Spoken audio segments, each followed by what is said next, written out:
মাংস মাংস মাংস, পোলট্রির মুরগি ছাড়া যেন আমাদের জীবন আর চলছেই না।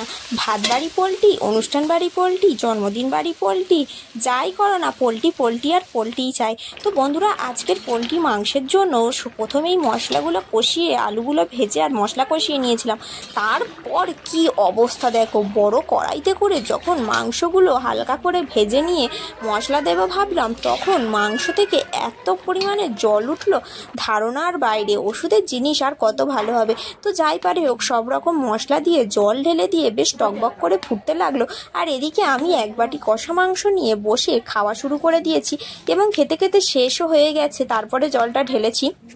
আর কষা মাংসের যা টেস্ট না, একদম অন্য রকম। এই টেস্ট কারুর সাথে ভাগ করা যায় না। কষা মাংস মানে একেবারে অসাধারণ অসাধারণ ডিলিশিয়াস। এর ভাগ কাউকেই দেওয়া যায় না, কি বলো বন্ধুরা? আর আমাদের মতো গরিবের ঘরে 6 মাসে 9 মাসে একবার মাংস হয়, তাই মাংসের ভাগ সত্যিই কাউকে দেওয়া যায় না। কি বলো বন্ধুরা? তোমরা কারা কারা কষা মাংস খেতে ভালোবাসো অবশ্যই কিন্তু কমেন্ট করে জানাবে।